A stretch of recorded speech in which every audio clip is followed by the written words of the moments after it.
In 1963, a mother of 4 in suburban Cleveland, Ohio walked through her front door at 5:15 in the afternoon after a full day of work, grocery shopping, and picking up children from 3 different locations. Dinner was expected on the table by 6. She did not panic. She did not call for takeout. She walked to the cabinet above the refrigerator, pulled down her pressure cooker, and 45 minutes later put a pot roast with carrots and potatoes on the table that tasted like it had been cooking since morning. Number 17 on this list was so universally made in 1960s pressure cookers that home economics teachers across America included it in their standard curriculum as the definitive example of efficient weeknight cooking. Number 9 was the dish that working mothers in every state made on Tuesday nights when the week had already gotten away from them and there was nothing left in the tank except the knowledge of what to put in the pot. And number 1, the pressure cooker dinner that Cleveland mother made every single Friday for 11 years. Disappeared not because anyone stopped wanting it, but because the pressure cooker itself disappeared from American kitchens when convenience food companies convinced an entire generation that a can opener was faster than a pot. Here's what nobody tells you about the 1960s pressure cooker. It was not a luxury appliance. It was a working mother's survival tool. The woman who bought one in 1958 for $12 at the hardware store understood something that the meal kit industry has spent 50 years trying to make people forget. Real food made from real ingredients can be on the table in under an hour if you know what you are doing and you have the right equipment. The pressure cooker was the right equipment. It turned cheap cuts of meat into something tender. It turned dried beans into a complete meal. It turned Tuesday night from a problem into a dinner worth sitting down for. And then it went into the cabinet above the refrigerator and stayed there. And eventually the cabinet got cleaned out and the pressure cooker went to the church sale and nobody bought it. These 25 dinners fed American families through the busy decade of the 1960s when mothers were working more and cooking time was shrinking,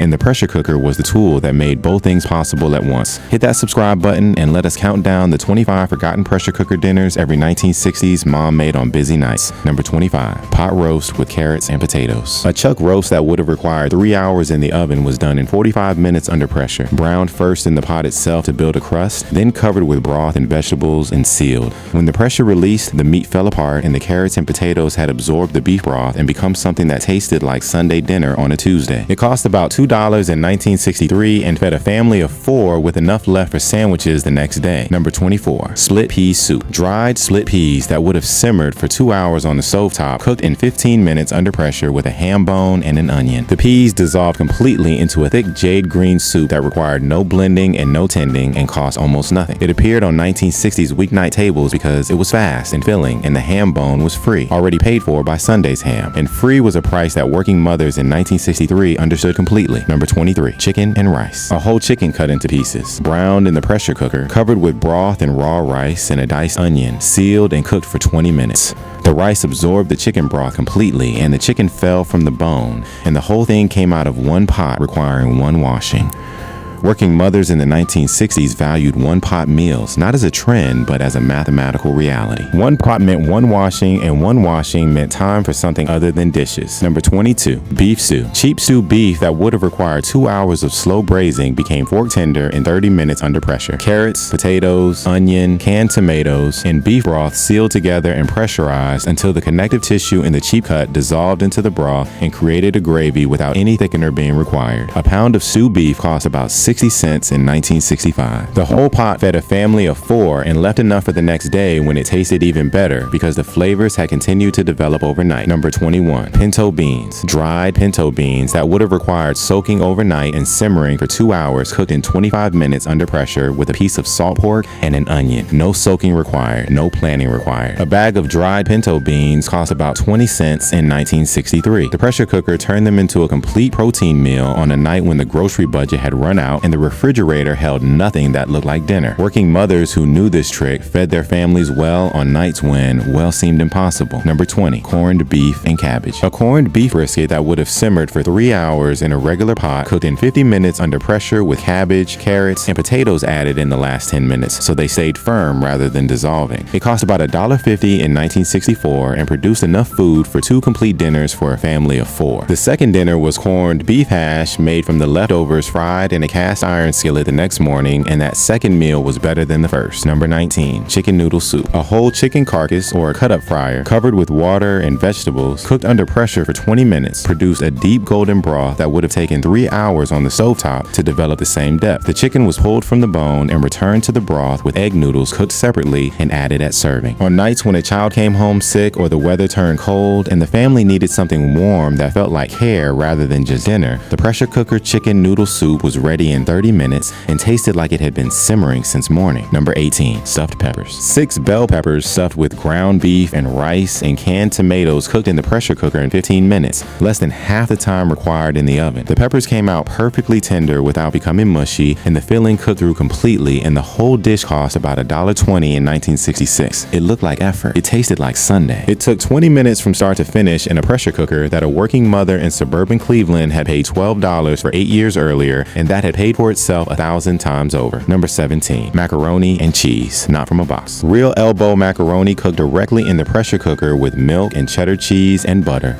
the pasta absorbing the liquid completely as it cooked, so that when the pressure released, the macaroni was coated in a thick creamy cheese sauce that required no draining and no separate sauce making. Home economics teachers across America taught this method in the 1960s as the definitive example of efficient weeknight cooking because it produced real macaroni and cheese from real ingredients in 8 minutes. The box took 7 minutes and produced something that tasted like the box it came in. Number 16, pot roast with gravy. The same chuck roast as number 25, but made specifically for gravy. Browned harder, more onion added, a slash of Worcestershire, and enough flour stirred into the broth before sealing to produce a thick brown gravy when the pressure released. Served over mashed potatoes, made from the potatoes cooked alongside the roast. This was the Friday dinner, the end of the week dinner. The dinner that said the week was over and it had been hard, and here was something that required sitting down and taking a moment before starting the next one. Number 15, lamb stew. Lamb shoulder cut into chunks, cheaper than beef in the 1960s because lamb was not yet the restaurant meat it would become. Browned in the pressure cooker with garlic and rosemary and covered with broth and root vegetables. 30 minutes under pressure produced a stew with a depth of flavor that required nothing additional and cost less than the beef stew it outperformed on every measure except familiarity. Working mothers who knew lamb knew this. The families who ate it requested it again without knowing what they were requesting because the taste was what they remembered and the name was irrelevant. Number 14, lentil soup. Dried lentils, no soaking, required, cooked in 15 minutes under pressure with diced tomatoes, onion, garlic, and cumin. The lentils dissolved into the broth and thickened it into something that tasted of depth and warmth and required no meat to feel complete. A pound of dried lentils cost 15 cents in 1965 and made soup for a family of 4 for 2 nights. Working mothers who discovered lentil soup in the pressure cooker discovered something that the rest of American cooking has been rediscovering every decade since without ever quite crediting the 1960s women who figured it out first. Number 13, short ribs. Beef short ribs, one of the cheapest cuts at the butcher because nobody wanted to spend 3 hours braising them. Cooked in 40 minutes under pressure with onion and garlic and beef broth until the meat fell from the bone and the braising liquid reduced to a rich sauce that coated everything on the plate. A pound of short ribs cost about 40 cents in 1963. The pressure cooker made them available for weeknight dinners that no other cooking method could have managed within the constraints of a Tuesday evening in a household where dinner was expected at 6. Number 12, cabbage rolls. Stuffed cabbage rolls, ground beef and rice wrapped in blanched cabbage leaves and simmered in tomato sauce. Took 2 hours in the oven or on the stovetop and 20 minutes in the pressure cooker. The cabbage turned perfectly tender. The filling cooked through and held its shape. The tomato sauce concentrated into something rich and slightly sweet. Working mothers who had learned cabbage rolls from their own mothers but had neither the time nor the inclination to spend 2 hours on a Tuesday evening making them discovered that the pressure cooker made the dish available to them again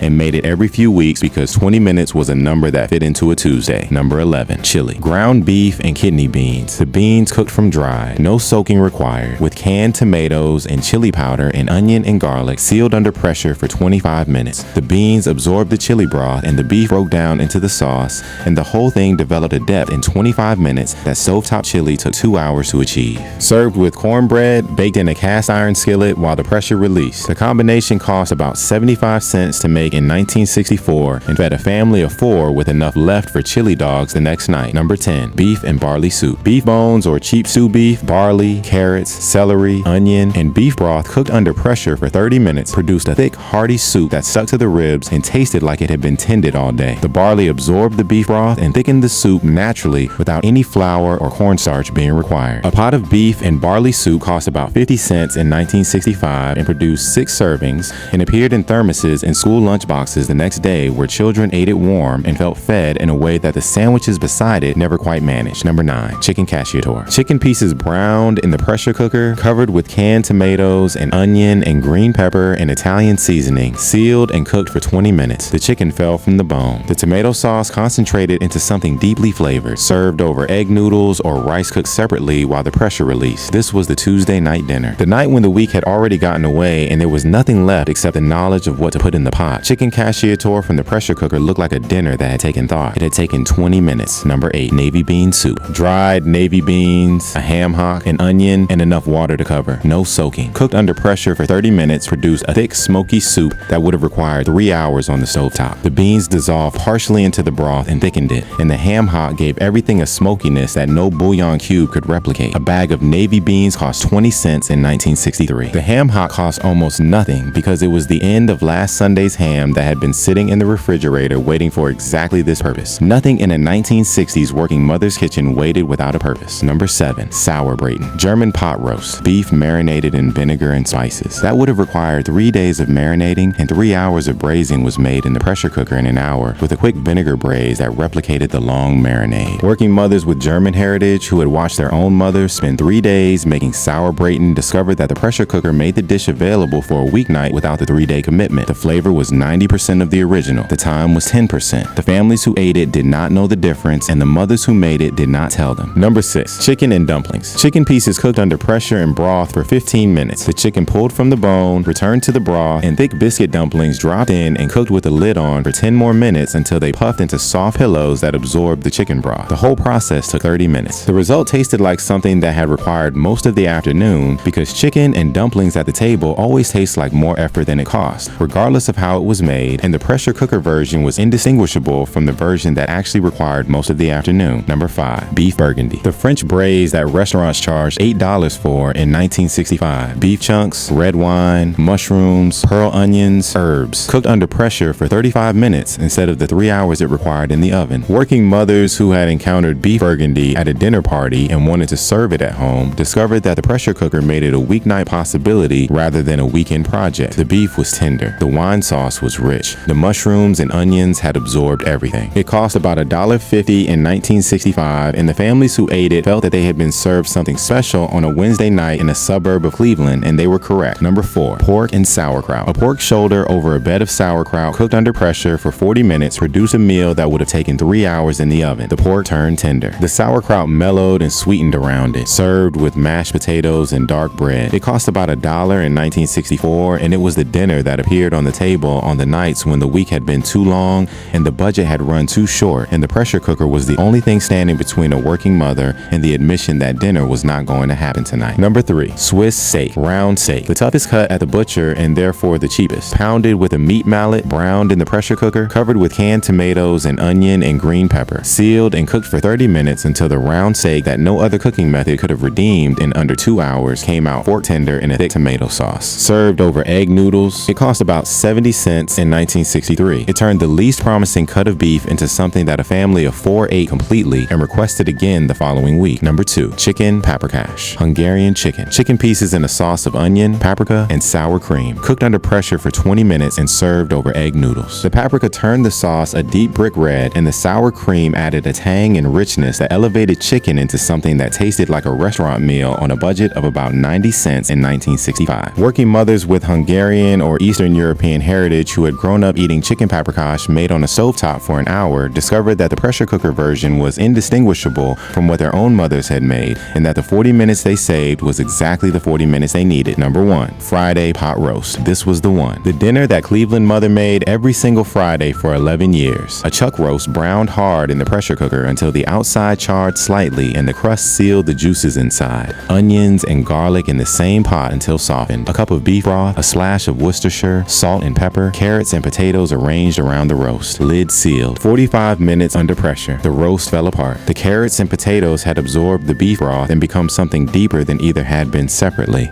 The gravy in the bottom of the pot was poured over everything. It was on the table by 6. It had been started at 5:15. The children ate it without comment because it was Friday and pot roast was what Friday meant, and they did not know that it had taken 45 minutes because it tasted like something that had been cooking since morning, and and that is exactly what the pressure cooker was designed to do. The pressure cooker went to the church sale in 1978 when convenience food companies had finally convinced the Cleveland mother that dinner from a box was easier than dinner from a pot. She regretted it. She said so. Not because the pot roast was irreplaceable. The recipe still existed, but because the object that had made Friday possible for 11 years had been given away for $1.50 to a stranger who probably never used it either. Come back and tell me what your mother made in the pressure cooker, because these were not just busy night dinners. They were the proof that real food and real life could exist in the same 45 minutes if you had the right tool and knew what to do with it. Drop in the comments what your family's pressure cooker dinner was. I want to know the dish and the decade and whether anyone in your family still makes it.